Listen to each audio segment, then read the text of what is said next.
Então, hoje nós vamos começar a nossa segunda aula síncrona e hoje nós vamos falar da abordagem humanista. Lembra que na última aula nós falamos da teoria clássica da administração? Estão lembrados? Sim. E aí, na teoria clássica, nós falamos que uma das premissas dela é de que o homem não gostava de trabalhar, de que as pessoas só trabalhariam por dinheiro se fossem obrigadas a ter dinheiro para alguma coisa.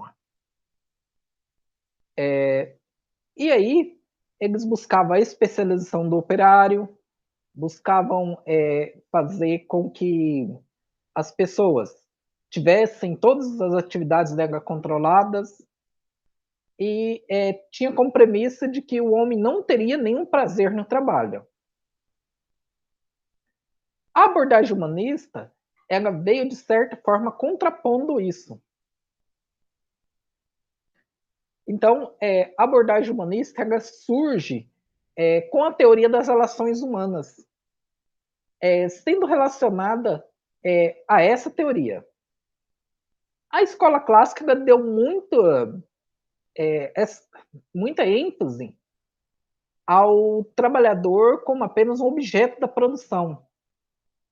Agora, a teoria humanista ela vem trazendo uma ênfase nas pessoas e como elas se relacionam com as organizações. Então, essa teoria humanista ela veio, de certa forma, contrapondo a teoria clássica, porque ela dizia que o homem, sim, pode ter prazer no trabalho. E que o homem, os trabalhadores, eles podem querer assumir maiores responsabilidades. Que era diferente, o inverso do que a teoria clássica pregava, né?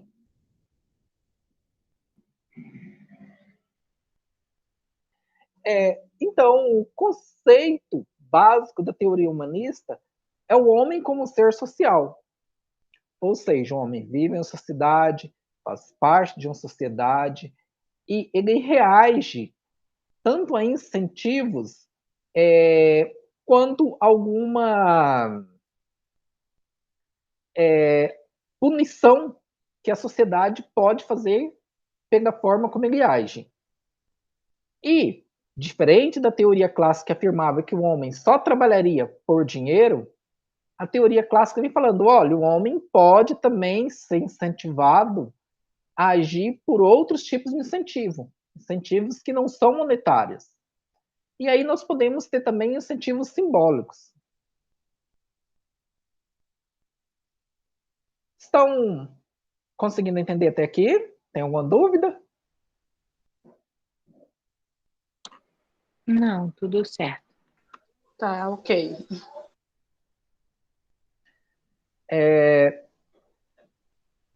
Essa teoria clássica teve início com a experiência de Hawthorne. O que era essa experiência? Elton Mayo, ele era um estudioso da produção industrial. E aí ele fez um estudo em uma indústria que produzia peças para rádio. A ideia que ele tinha era provar que, se melhorasse a iluminação das fábricas, os trabalhadores iriam produzir mais. Essa era a premissa que Elton Mayo tinha. Então, para isso, ele fez o seguinte nessa indústria. Ele instalou mais lâmpadas separou primeiro um grupo de trabalhadores e nesse grupo ele instalou mais lâmpadas dentro do local onde eles trabalhavam. Um outro grupo, ele não fez nenhuma modificação. E o que ele esperava? Se aumentasse a iluminação, melhorasse a iluminação, a produtividade daqueles trabalhadores iria aumentar. E quando ele fez essa modificação, quando ele melhorou a produtividade dos trabalhadores realmente aumentou. Então aí nós poderíamos concluir de que a premissa dele é verdadeira, né? A melhoria da iluminação melhorava a produtividade. Só que aí, logo em seguida, o grupo de pesquisa resolveu reduzir a iluminação para o que estava antes. Quando eles reduziram a iluminação, o que você espera que fosse acontecer? Que diminuísse a produção. Isso mesmo. Mas, e se a produção não diminuísse? Ao invés de diminuir, aumentasse?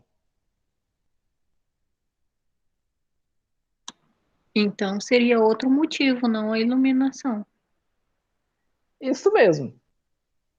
Elton Maio chegou a essa conclusão. Tem algum outro fator que está impactando a produtividade que não é a iluminação. E aí ele começou a estudar esse fator, tentando identificar esse fator, e ele descobriu que os simples fatos dos trabalhadores perceberem que tem alguém prestando atenção no que eles estão fazendo, fazia com que eles aumentassem a produtividade. E aí, a partir desse estudo, ele começou a estudar outras relações entre os trabalhadores. E aí tínhamos já um problema que lá na administração clássica já tinha sido percebido, mas ainda não tinha um estudo para resolver isso. E um desses problemas era que, se contratasse trabalhadores para uma indústria, um trabalhador poderia, chegou hoje, ele poderia não produzir o máximo que ele conseguiria. Mesmo sabendo que ele produzindo mais, ele ganharia mais dinheiro. E por que ele não produziu o máximo? Por quê? Os outros trabalhadores que já estavam na empresa excluía aquele trabalhador dos grupos sociais. E aquele trabalhador, por querer se integrar, querer fazer parte daqueles grupos sociais que existiam dentro da empresa, eles acabavam reduzindo a produtividade, mesmo sabendo que eles iriam ganhar menos. Agora, com esse estudo, o Elton Maio começou a entender como é que isso funcionava. E aí ele começou a perceber que dentro da indústria, dentro de uma empresa, existe aquela estrutura formal, que é reconhecida, mas existe também uma estrutura informal. Essa estrutura informal é formada pelos trabalhadores e não obedece às regras da empresa. E essa estrutura tanto pode contribuir para o aumento da produtividade, como pode ir contra os princípios que aumentam a produtividade da empresa.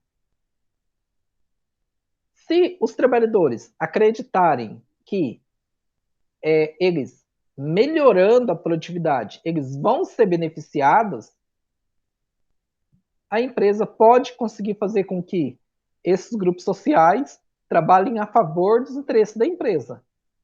Se o contrário, ou seja, esses grupos acreditarem que melhorando a produtividade eles vão ser prejudicados, eles podem acabar prejudicando a produtividade.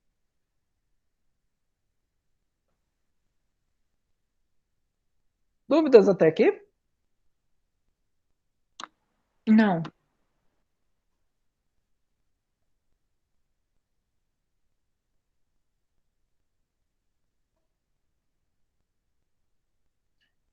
Então, nesses slides, nós ainda estamos falando sobre a abordagem humanista, sobre a experiência de Hawthorne. E essa experiência, ela descobriu esse fator psicológico. Esse fator psicológico não era estudado na abordagem clássica. Ele começou a ser estudado agora na abordagem humanista. Agora, eu vou fazer uma pergunta para vocês. Vocês acreditam que a abordagem humanista é melhor que a abordagem clássica?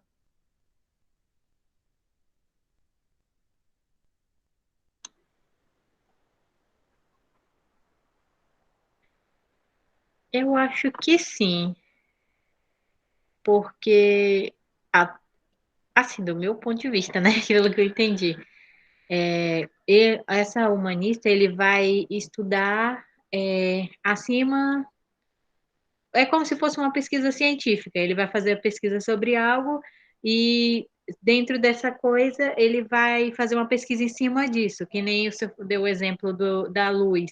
Ele foi atrás de saber se melhorando a iluminação ia melhorar a produtividade. Ele tirando, ele viu que não era isso, ele foi atrás de descobrir o que era.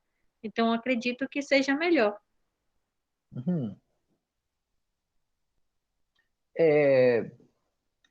O que acontece é o seguinte: a abordagem humanista, ela nem é pior nem melhor que a abordagem clássica. Elas se complementam. O grande problema é que na época isso não foi percebido. Então, a abordagem humanista acabou por descartar tudo aquilo que a abordagem clássica dizia. E ela acabou sendo considerada uma teoria um pouco infantil, porque ela procurava basicamente eliminar conflitos dentro da empresa. E essa eliminação de conflitos muitas vezes ocorria em prejuízo dos objetivos da empresa. Então, essa abordagem humanista foi muito criticada por causa disso. Por outro lado, a abordagem clássica, ela conseguia aumentar a produtividade em um momento inicial, só que ela causava muitos conflitos dentro da organização e esses conflitos poderiam acabar prejudicando a empresa. Muitas vezes, os próprios funcionários sabotavam a empresa.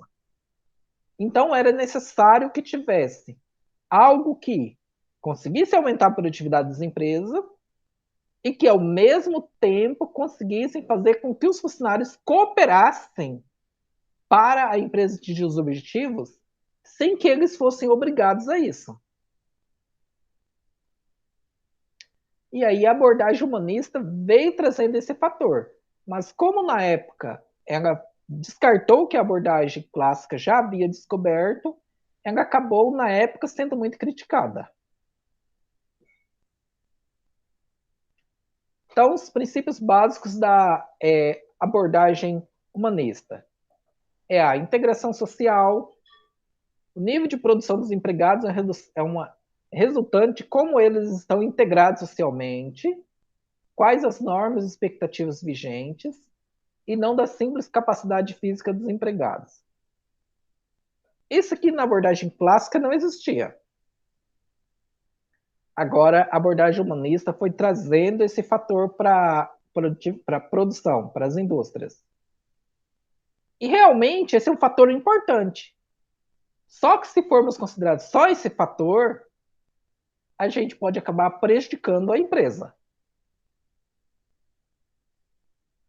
O comportamento social dos funcionários. Os empregados se comportam com base no grupo social do qual participa, e não como indivíduos isolados. Então, essa teoria está falando assim, olha, dentro dessa empresa nós temos 100 funcionários, e esses funcionários vão se comportar como um único grupo. Não vai ser um funcionário sozinho se comportando individualmente. Então, se eu tentar trabalhar um único funcionário, não vai funcionar. Eu vou ter que mudar o pensamento de todos os funcionários para que eles possam cooperar com a empresa. E mais, se eu tentar jogar um funcionário contra o outro, é bem possível que todos esses funcionários se voltem contra a empresa.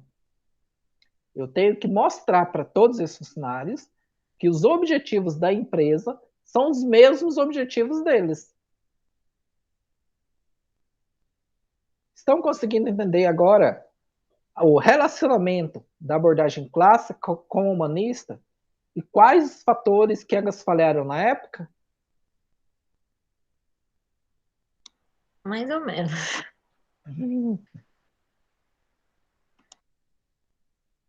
De pouquinho em pouquinho tá entrando na cabeça. A importância das recompensas e sanções sociais. Na abordagem clássica, era considerado somente as recompensas e punições financeiras, econômicas. Por quê? Imaginava que o homem só iria trabalhar por salário. Agora, a abordagem humanista está trazendo um outro fator. Existem também recompensas sociais. Um funcionário, de acordo com o que ele se comporte dentro da organização, ele pode ser reconhecido pelos outros funcionários, ou, de repente, ele pode ser excluído dos grupos sociais. Então, ele pode ter uma recompensa, ter um reconhecimento diante dos outros funcionários, ter estima, ter respeito diante dos outros funcionários, ou ele pode ser depreciado. E então, esses fatores podem influenciar na forma como esse funcionário vai se comportar. E muitas vezes a influência é maior do que o que a empresa está disposta a pagar mais para ele ter ou não ter um comportamento. Dúvidas até aqui?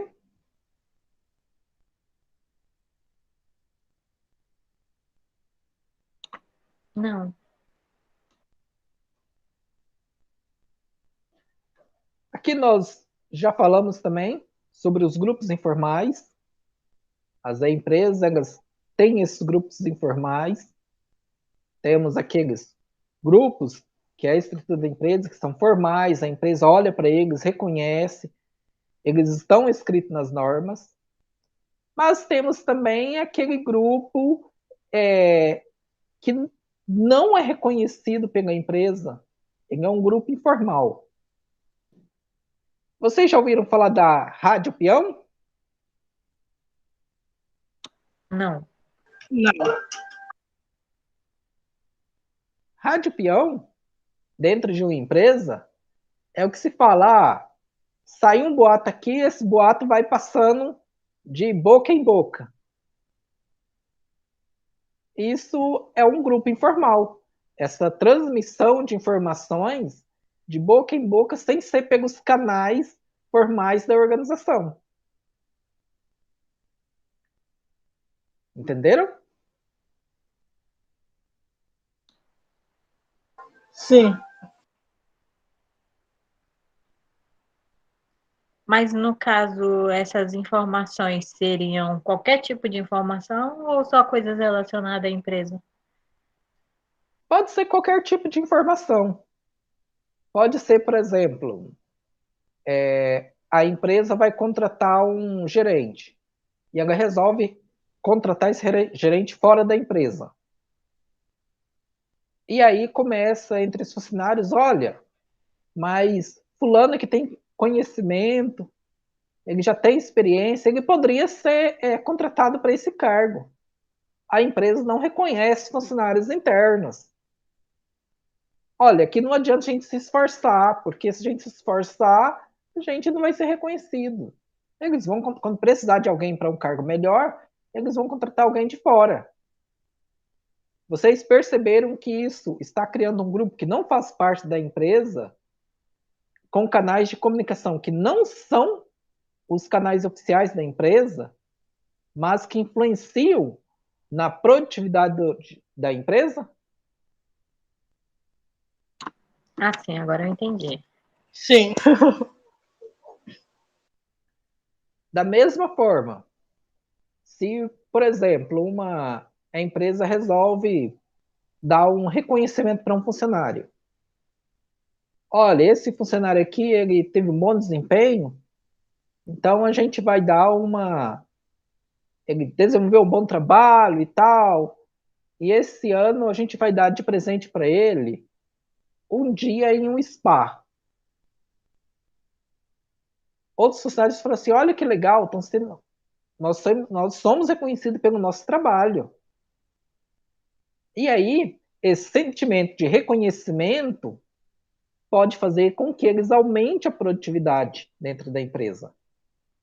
Perceberam que uma ação da empresa, uma ação formal, impactou nesses grupos informais, e essa comunicação entre os funcionários de que eles se sentem reconhecidos pode impactar no aumento da produtividade?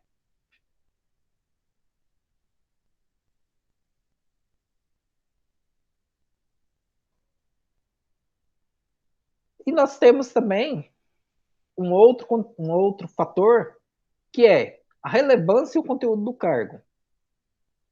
Na abordagem clássica, dizia o seguinte: o trabalhador, ele não quer assumir responsabilidade. Então, quanto mais simples for a tarefa que se dê a ele, melhor. A abordagem humanística vem falando, olha, o trabalhador ele pode sim querer assumir maiores responsabilidades. E ele pode ter ambição para crescer dentro da empresa. E se a gente der uma tarefa muito simples para ele, ele pode se entediar e reduzir a produtividade. Então a gente tem que pensar em cargos que tenham um conteúdo desafiador e que dê a esse funcionário a possibilidade dele assumir novos desafios. Então, baseado nisso, a empresa não vai criar um cargo onde a pessoa vai passar o resto da vida somente apertando um parafuso. Ela vai criar cargos que têm um certo desafio, vai criar um plano para que esse funcionário possa progredir na empresa, para que ele possa aprender e para que ele possa assumir novos desafios, possa aprender coisas novas e assumir novas responsabilidades. Dúvidas até aqui? Não.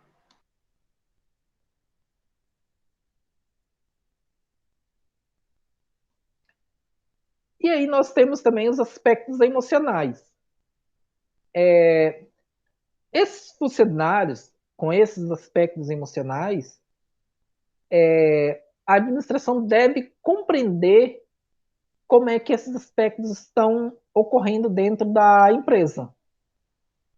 Porque se os funcionários estiverem com um sentimento emocional ruim em relação à empresa, eles vão produzir menos e podem, inclusive, sabotar a empresa. Agora, se a empresa trabalhar para que os funcionários tenham sentimentos favoráveis à empresa, é muito provável que eles vão se esforçar mais para que a empresa consiga atingir os objetivos dela também.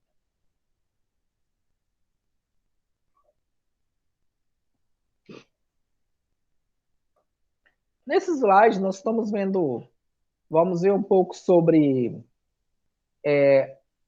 as críticas à teoria das relações humanas, mas aí, como nós já vimos, já fui comentando durante os outros slides, então nós não vamos apenas ler esse slide, ok?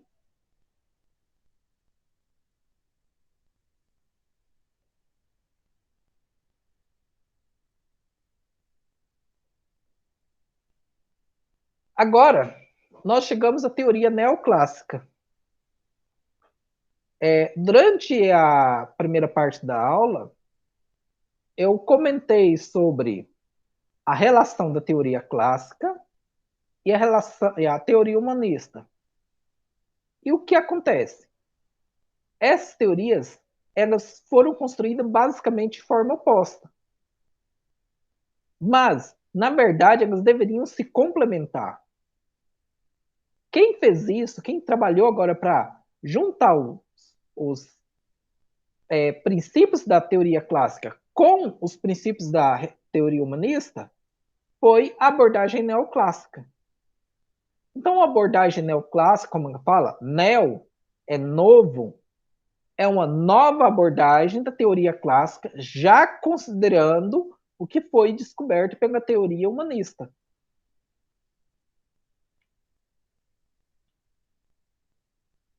Então, aqui nós vamos falar um pouco sobre a APO. A APO é a administração por objetivos. Essa abordagem ela foi desenvolvida nos anos 50 por Pete Drucker. E a ideia principal dessa teoria é focar nos objetivos da organização e não na forma como a organização vai atingir esses meios, vai atingir esses objetivos. Então ele busca pensar, olha, nós queremos chegar aqui, e não como nós vamos chegar aqui. Então, nessa teoria, a cúpula da administração, ela busca fixar os objetivos da organização. Ela tem que fixar esses objetivos de forma clara para que todas as outras pessoas dentro da organização consigam entender esses objetivos.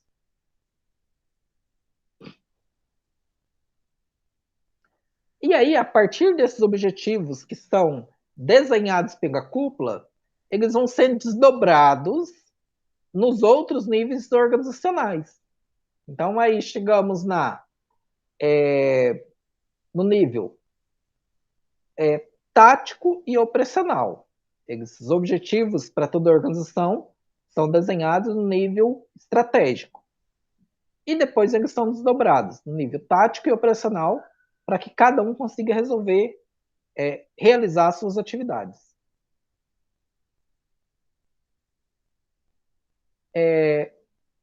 Mas a gente tem que destacar que a fixação de objetivos por cada indivíduo é importante que haja um acordo. Então, na APO, o nível estratégico desenha os objetivos para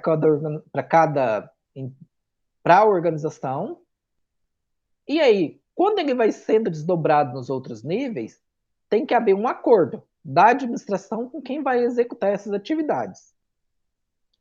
Então, vamos pensar, por exemplo, você trabalha numa loja de móveis. E aí, a cúpula da organização desenvolve os objetivos para toda a organização. Quando chegar para você, que é um vendedor, você vai fazer um acordo com o gerente das tarefas que você vai realizar, do que você precisa para realizar e quais objetivos você deve atingir. Então, pode chegar lá, olha, o gerente, olha, para a gente atingir esses objetivos, a gente precisa vender 10 guarda-roupas no mês. E aí você chega lá, olha, a gente não consegue vender 10 guarda-roupas. A gente consegue vender no máximo 5. Mas a gente pode aumentar as vendas de armários de cozinha. Ou a gente pode aumentar as vendas de painel para televisor. E aí a gente vai conseguir atingir esse objetivo da organização. E aí, através dessa negociação, é que vai ser fixados os objetivos para cada funcionário. E aí também vai ter que ser pensado nesse acordo também o que o funcionário vai precisar para realizar, para atingir esses objetivos. Então, o funcionário pode chegar para o gerente, olha, para eu atingir isso, eu preciso de uma conexão celular para eu ligar para os clientes, eu vou precisar de um WhatsApp para estar contatando esses clientes. E aí o gerente vai procurar disponibilizar esse recurso para o funcionário. Vamos pensar agora uma pessoa que trabalha numa feirinha de supermercado. E aí a organização chega lá, olha, o nosso objetivo é reduzir os desperdícios, ou reduzir a perda de hortifruti em 20%. E aí o funcionário chega lá, olha, a gente não tem como reduzir isso. Por quê? Uma parte das frutas já chegam podres, os funcionários, os clientes, eles acabam amassando algumas frutas durante o manuseio, e essa perda, por esses fatores, já dão mais de 80%. Então, não tem como reduzir por 20%. Mas a gente pode aproveitar algumas outros frutos de outra forma. Por exemplo, alguns legumes que estão amassados em uma parte, a gente pode vender eles descascados, ou vender, por exemplo, cebola fatiada, e aí a gente vai ter um aproveitamento daqueles legumes que seriam jogados fora. Aí o gerente, olha, beleza, então dá para a gente fazer assim. O funcionário, olha, mas para eu fazer isso, eu preciso de uma bancada para fazer a limpeza desses legumes, eu preciso de materiais para embalagem, a gente vai precisar também de uma divulgação desses novos produtos que a gente vai oferecer, de legumes descascados, fatiados. E aí o gerente vai buscar disponibilizar esses recursos para os funcionários, para que os funcionários consigam atingir os objetivos que foram acordados. E aí também, na APO, uma coisa muito importante é o feedback. Então, nesse caso da feirinha, por exemplo, semanalmente, o gerente vai chegar lá, olha, vocês conseguiram reduzir essa semana a perda em 5%. Então, a gente pode trabalhar mais um pouquinho para reduzir nas próximas semanas em mais 5%. E aí também outra coisa importante é o prazo. Por quê? A partir desse acordo,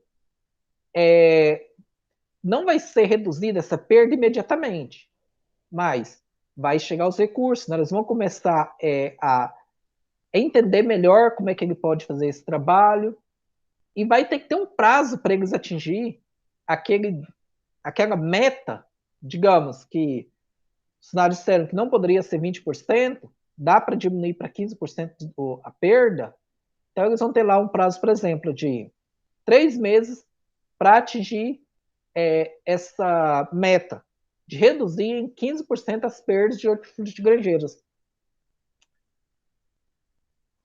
Entenderam? Dúvidas?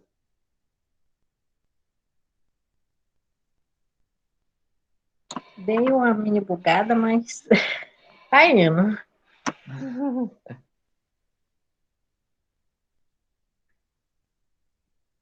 Então, é por esse motivo que a APO é considerada um processo tanto de cima para baixo, ou seja, a cúpula da organização desenvolve os objetivos para toda a organização, e esses objetivos vão sendo desdobrados conforme vai descendo o nível administrativo, mas também é considerado um processo de baixo para cima, porque os funcionários vão fazendo os acordos de metas que vão ser executadas, e eles também vão informando os recursos que eles precisam para realizar as atividades.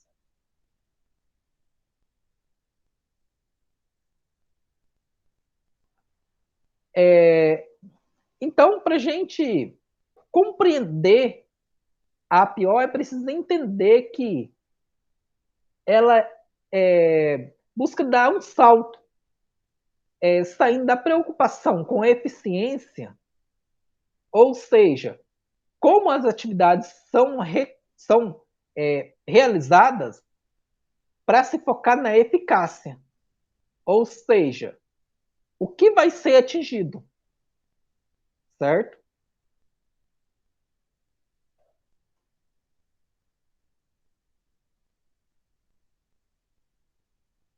Então, para a gente conseguir ter sucesso com a PO, a gente precisa seguir alguns princípios básicos. Objetivos específicos melhoram o desempenho. Então, assim, se eu tiver uma equipe de trabalho e eu disser claramente para elas o que elas precisam atingir, eu vou ter mais resultado do que se eu for vago. Por exemplo, no caso do supermercado, olha, vocês... Ou melhor, vamos pensar na gente. Vocês têm uma atividade para realizar, né? E aí vocês fazem a atividade, vocês colocam lá, por exemplo, fazem um texto. Vamos supor que eu não tivesse colocado números de linhas do texto, e aí vocês escrevem um texto de 10 linhas. Aí eu mando para vocês, olha, vocês vão precisar fazer um texto maior. Vocês sabem o tamanho do texto que vocês vão precisar escrever? Não, porque não foi específico. Isso mesmo. Mas, se escrever um texto de 10 linhas, se eu chegar lá e falar assim, olha, vocês precisam aumentar o número de linhas em 50%. Vocês já sabem?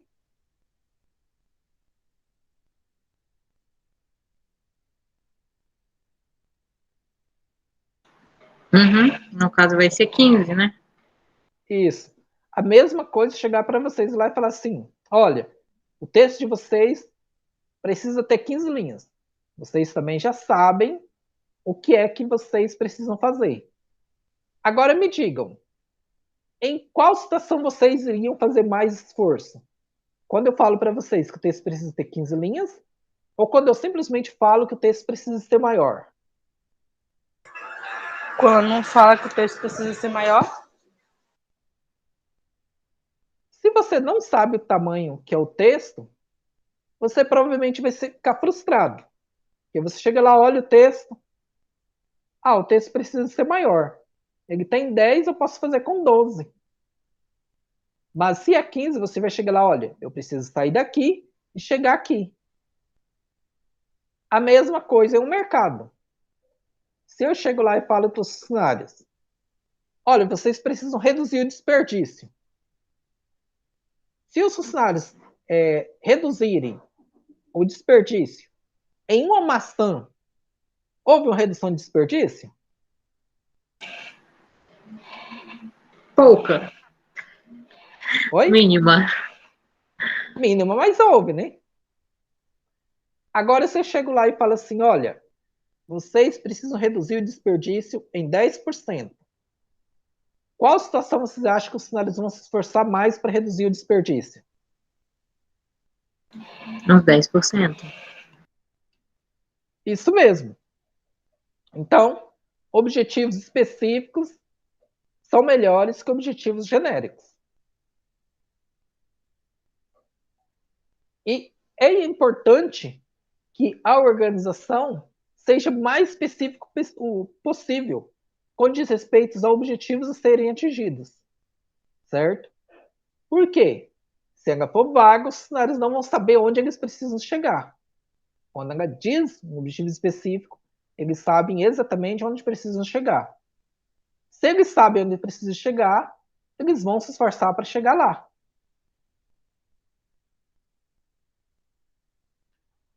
Isso me lembra uma coisa.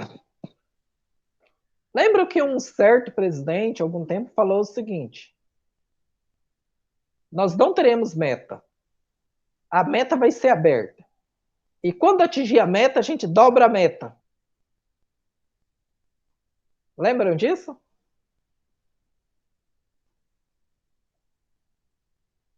Agora uma pergunta.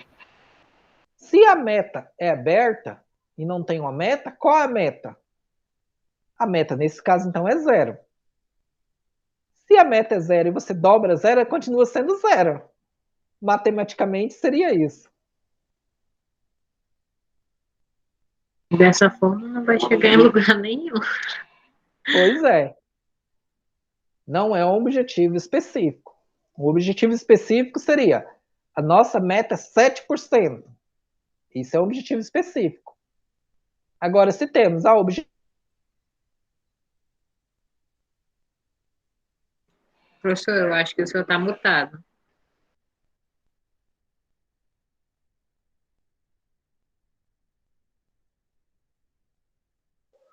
Não, não tá saindo a sua voz.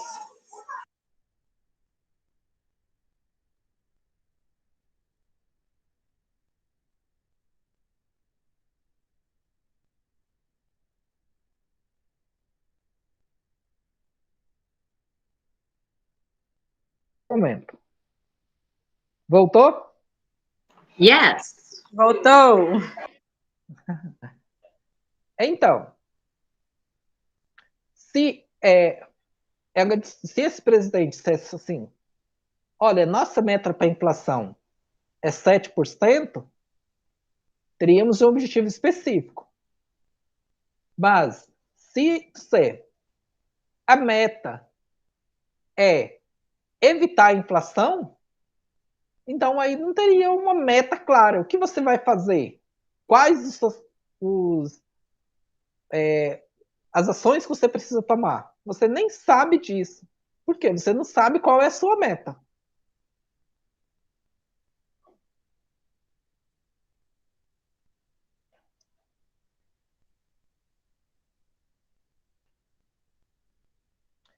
Um outro ponto que eu já até falei é o prazo. Nesse caso desse presidente, a meta era, pode ser, por exemplo, 7% durante o ano de 2021.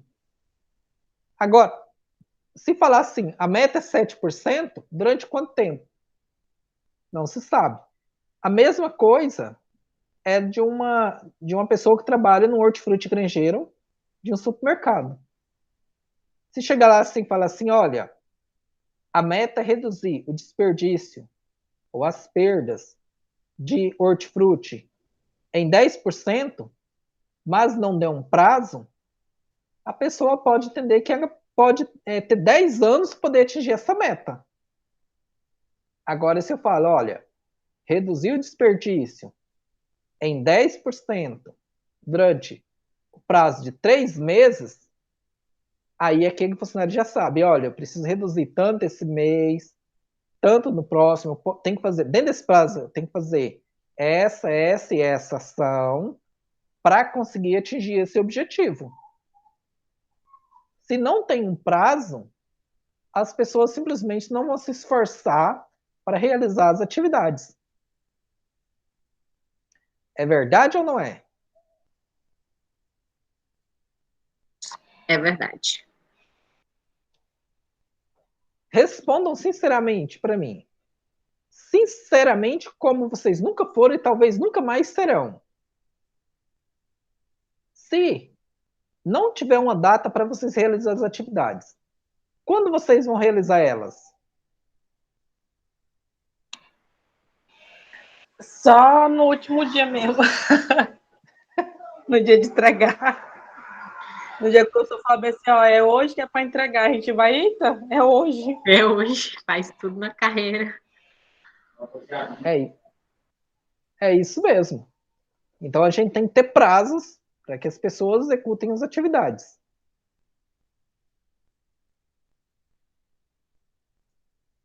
E temos também o feedback.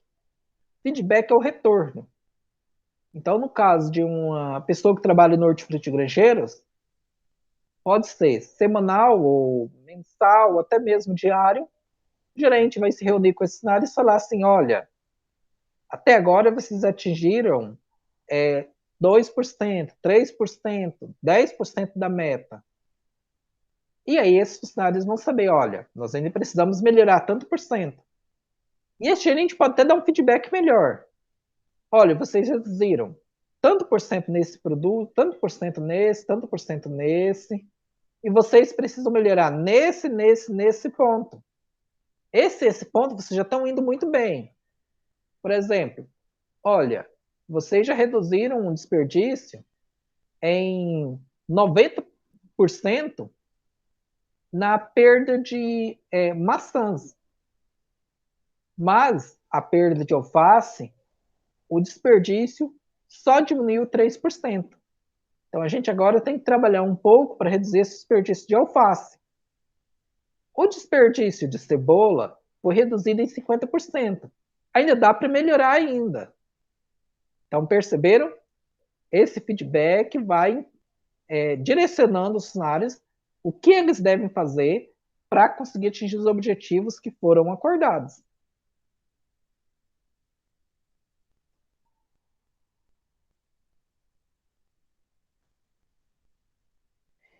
E é importante destacar que a PO era tida há algum tempo atrás, e ainda é em algumas organizações, como a técnica onde os gerentes simplesmente chegavam, definiam os objetivos, sem participação dos funcionários. E aí, como o funcionário não tinha participado dessa definição de objetivos, ele acabava não se comprometendo. Agora, quando o gerente conversa com o funcionário, e aí junto com o funcionário é definido uma meta, definido um objetivo, o funcionário vai se sentir responsável por atingir aquele objetivo. E aí ele vai se esforçar muito mais para atingir esse objetivo. Dúvidas até aqui? Não. Não.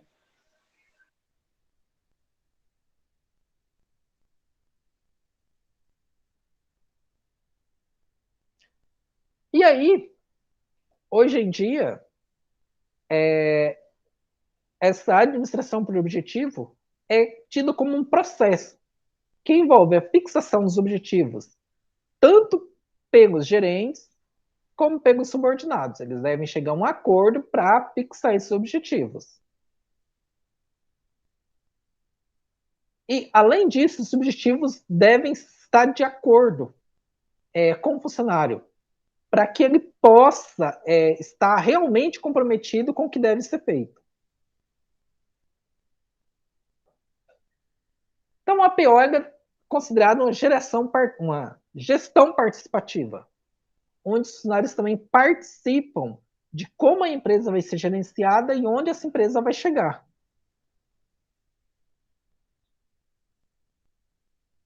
Existem muitos modelos de APO que funcionam nas diversas organizações. Então, não tem como a gente pensar em um único modelo de APO. As diferenças entre esses modelos acabam sendo pequenas. Na verdade, assim, no geral, se eu pensar assim, numa forma generalizada, a APO é isso que nós estamos estudando. Agora, na forma de implementação entre as organizações, elas têm modelos um pouco diferentes. Afinal, nenhuma organização é igual a outra, né? E aí nós temos também a fixação dos objetivos por consenso. Nós já falamos isso. Eles não devem ser impostos, devem ser acordados entre gerentes e funcionários. E quando isso é feito dessa forma, os funcionários também ficam pessoalmente comprometidos em atingir os objetivos que foram definidos.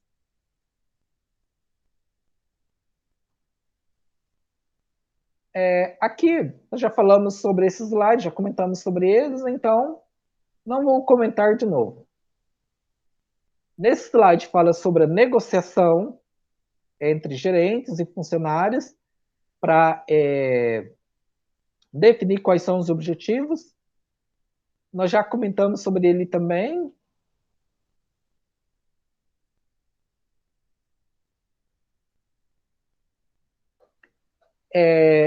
E aqui nós temos também sobre desempenho, que o funcionário, na APO, ele é livre para escolher a estratégia que ele vai utilizar para atingir os objetivos.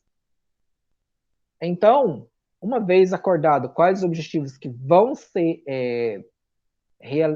precisam ser atingidos, o funcionário vai olhar para as atividades que ele tem que fazer e vai definir qual estratégia que ele vai implementar para realizar aquelas atividades.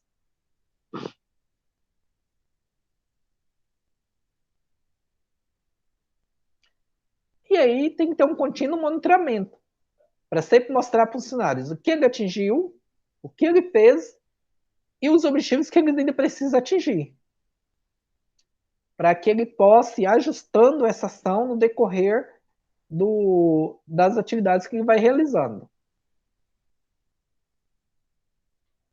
Aqui também nós falamos da retroação intensiva e conjunta. Por quê?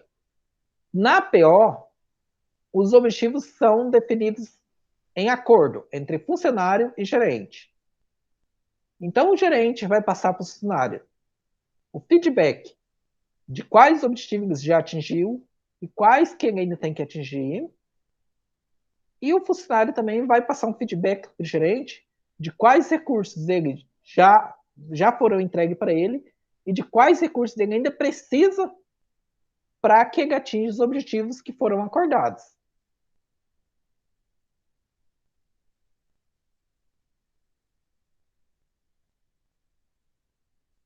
Aqui fala um pouco do fluxo, de como funciona a APO.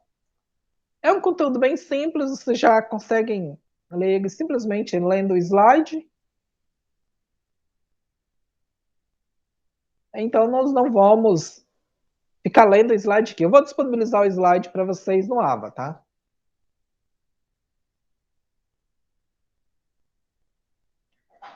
E aqui fala um pouco sobre as características da PO, que nós também já comentamos durante a explicação dos slides anteriores.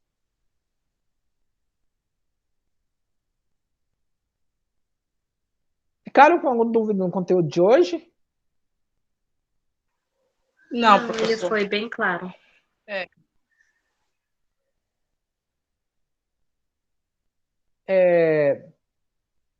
A aula de hoje era esse conteúdo.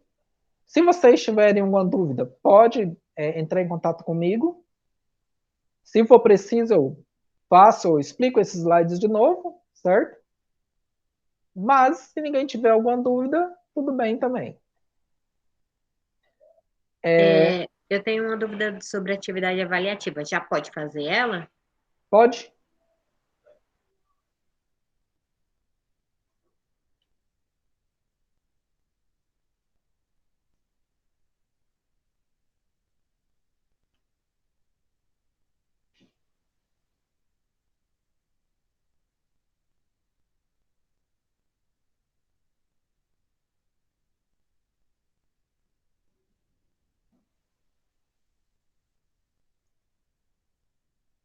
Liana, pode perguntar.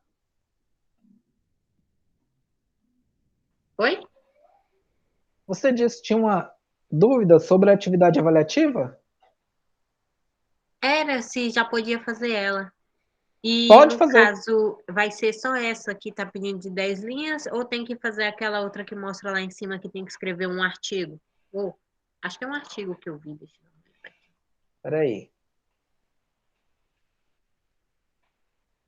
É um artigo. A primeira que aparece. Essa Aqui aí. você está falando? Isso. Tá. Esse tópico aqui é só um tópico de apresentação. Aqui não é nenhuma atividade para vocês fazerem, não, tá? É só mostrando o que vocês vão ter durante a semana. Ah, sim, entendi. Essa atividade aqui, na verdade, é essa atividade aqui, olha. Essa atividade aqui.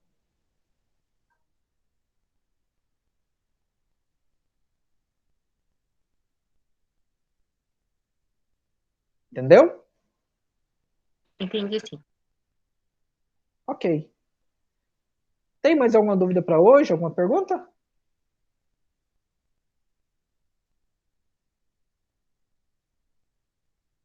Não, nenhuma pergunta, professor. Tudo certo. Ok, se ninguém tem mais nada a perguntar hoje, então a gente pode encerrar a aula de hoje.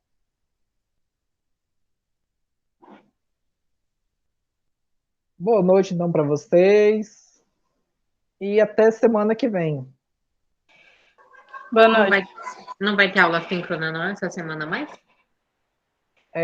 Hoje é quarta, né? Isso. Deixa eu ver aqui se tem alguma programada. Eu acredito que não. E dia 8?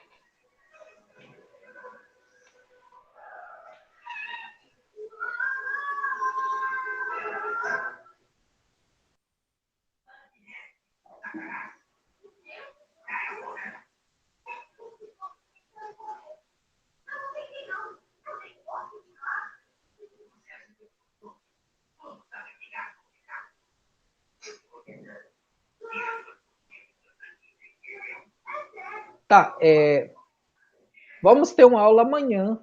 Tô olhando aqui. Teria aula para o dia 11, mas não vou poder estar presente nesse dia. Então a gente vai adiantar essa aula do dia 11 para amanhã. Ok?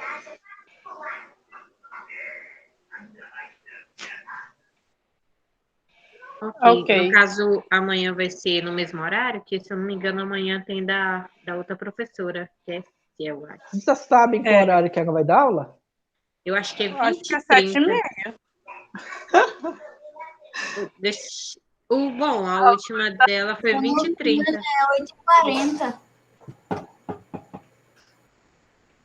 Tá, eu vou deixar o link amanhã, assim que terminar a aula dela, aí vocês já me avisem, para a gente É, começar a nossa, tá? é 20h40, professor, a aula dela.